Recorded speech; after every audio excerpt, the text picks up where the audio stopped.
Hi everyone, and welcome back to the channel. For those of you just joining us, my name is Alfred, and this is Capital City Aquatics. And in this episode, I'm going to be unboxing and setting up a new canister filter that I have for my 125 gallon tank. It's the Eheim 4 Plus 600. I have it here. I'm going to be setting this up for my 125. The canister filter I have on there right now is definitely undersized. I just had it as a temporary, so I'll be unboxing this one, showing you what it comes with, how to set it up, and then I'll get it up and running and show you that process as well. For those of you that like these type of videos, I would ask that you hit the like button, hit the notification button so you're notified when new videos come out, and most importantly, hit the subscribe button. I count on the support of my subscribers, and I look forward to hearing from you. So leave a comment below if you have any questions or comments. But without further ado, let's open up this filter and see what it comes with. Alright, so I just cut the strap here that basically holds everything in place. I'm going to open up the box and we'll take a look inside.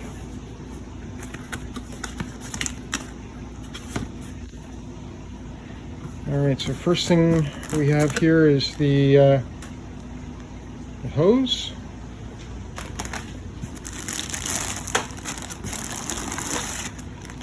And we have all of your suction cups and various attachments.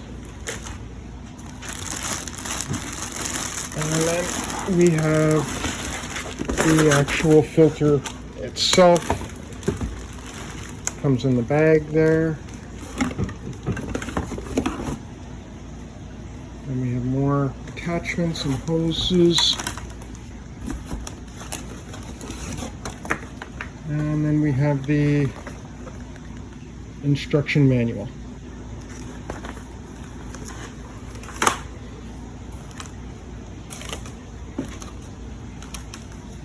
Alright, so I'm going to take the bag off here, and I'll open up the canister filter because the media is inside. So I'll show you what filter media it comes with straight out of the box.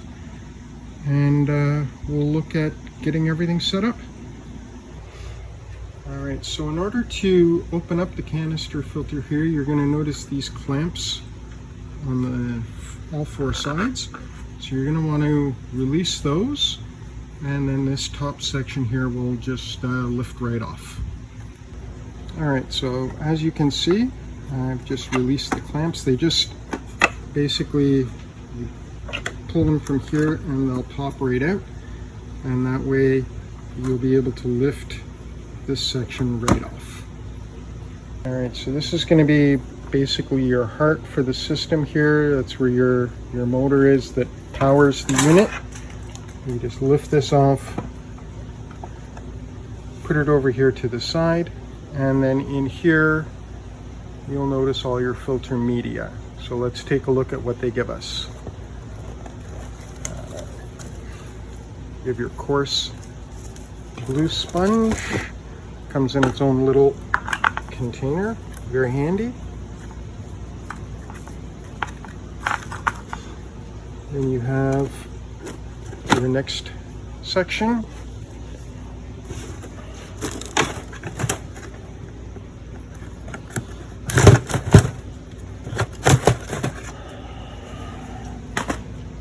So in here,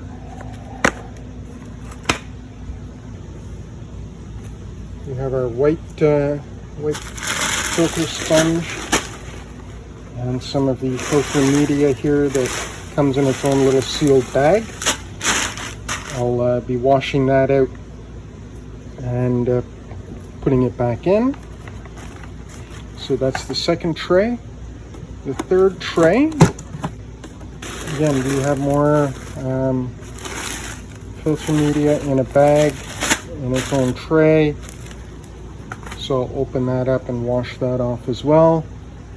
And then we have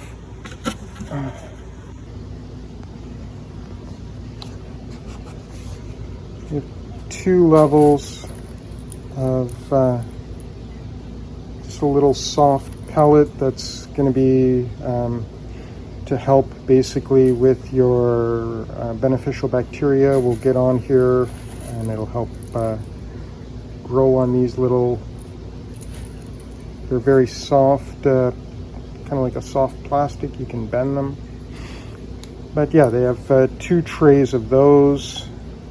And then you have your various coarse sponges and fine sponge and biological and mechanical filter media. So I'll be rinsing those products off, putting them in. And another thing I'll be doing to help with the cycling of my aquarium is I will be taking some used filter media and putting it in here. So I'll do kind of a half-half mix from one of my other canister filters.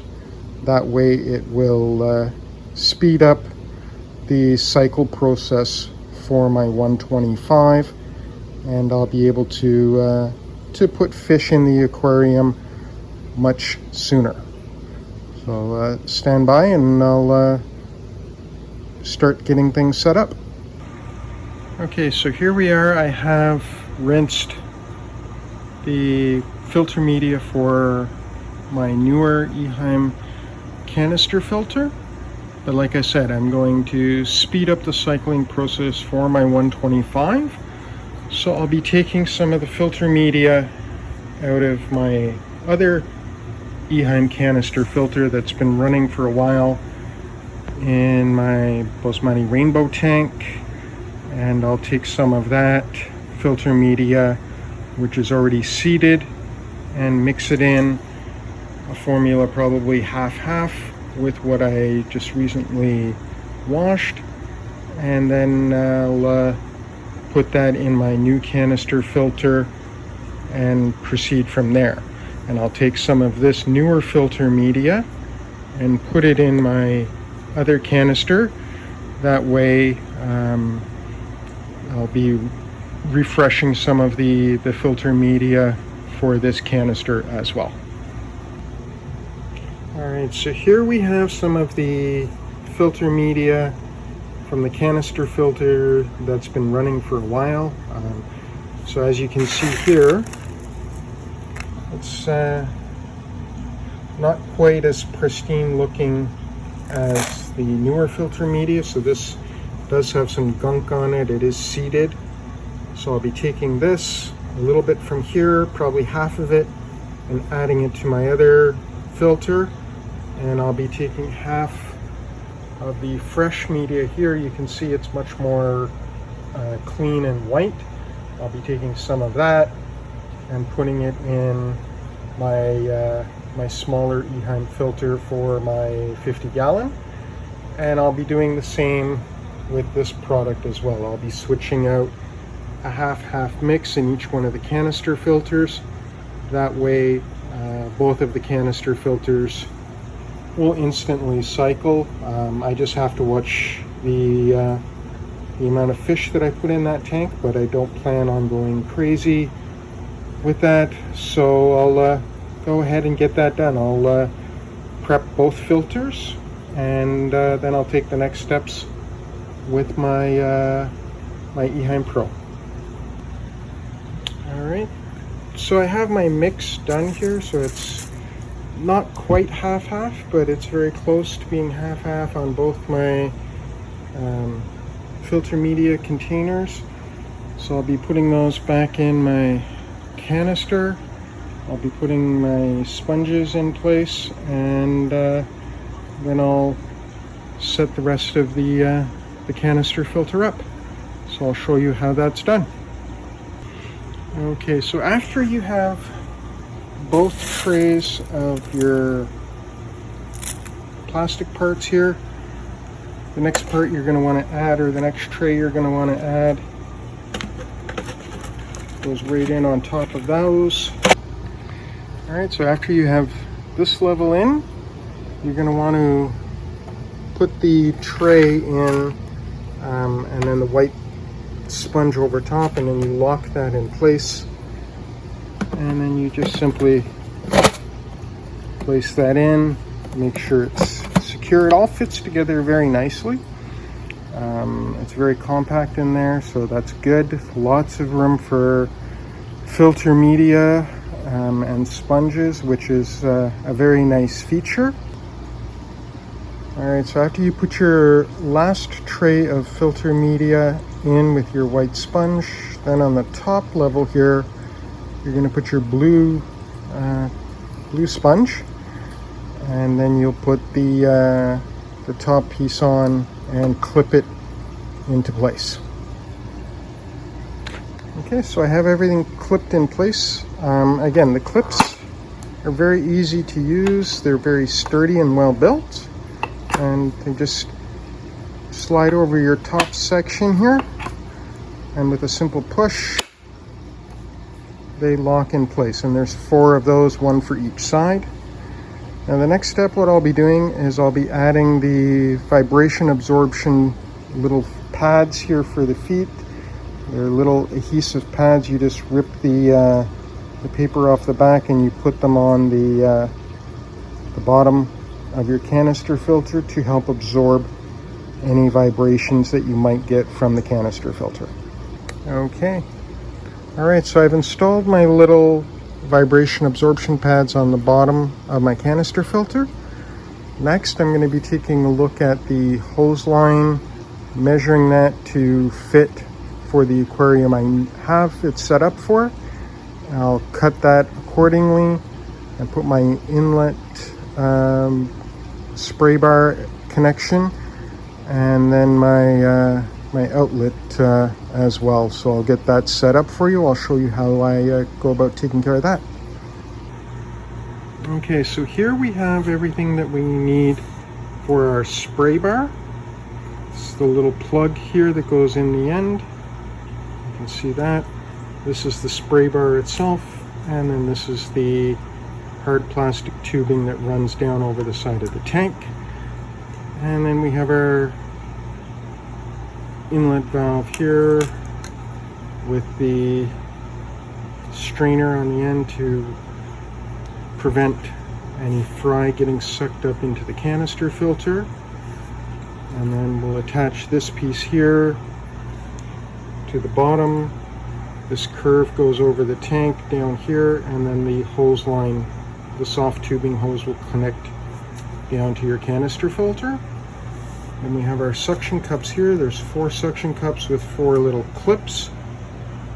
You can see the clips there.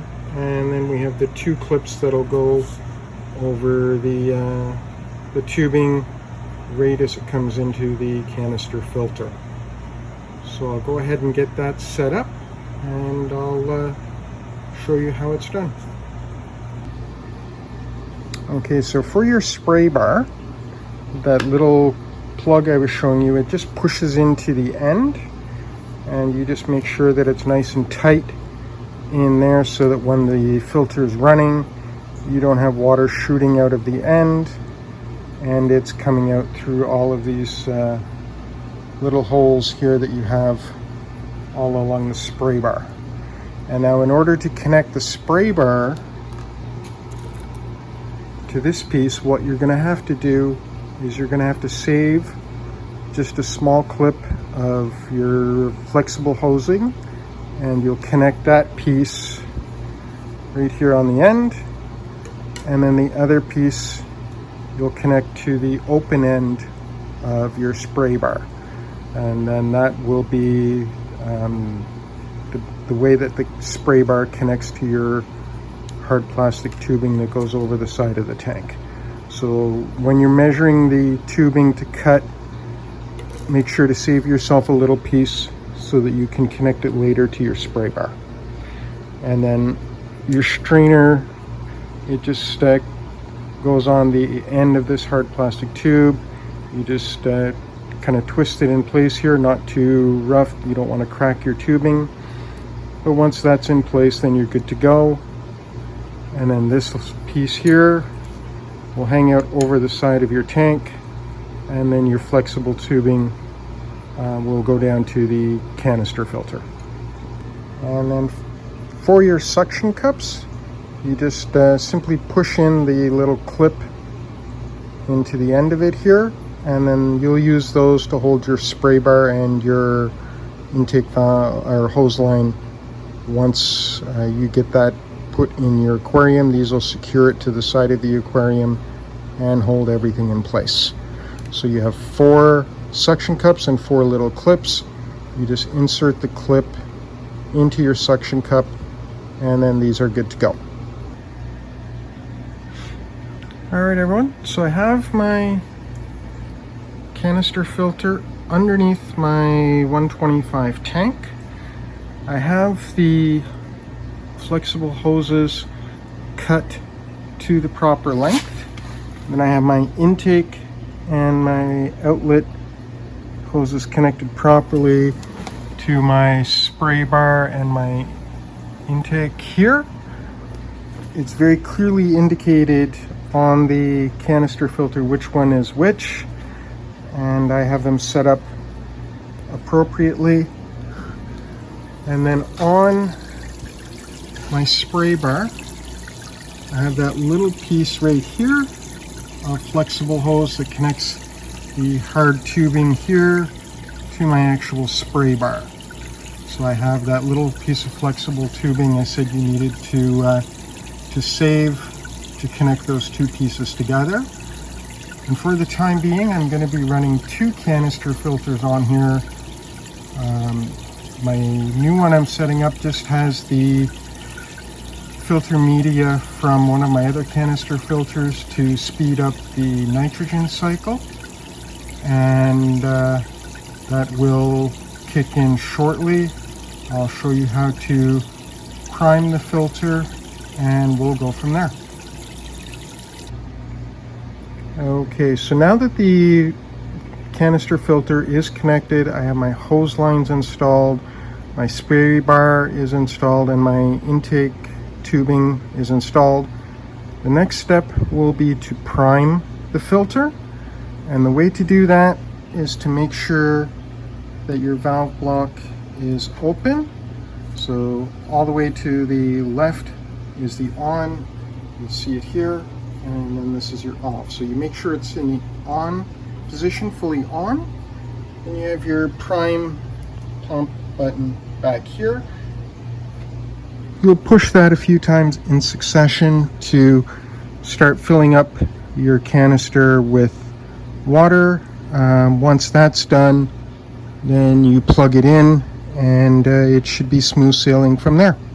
So let's go ahead and push that button and start the priming for your canister filter. So you reach in behind here. So this is your button right here. You push that a few times.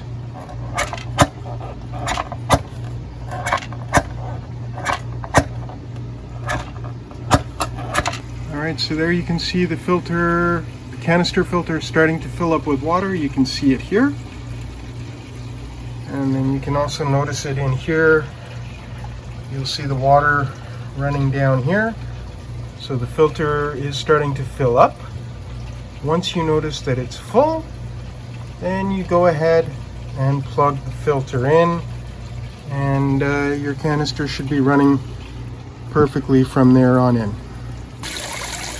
All right, so there we have it, folks. The water is coming out of your spray bar with quite a bit of force, which is exactly what you're looking for. So your filter is now operational, and like I said, because I used some of the filter media from one of my other canister filters, this aquarium will basically auto cycle now.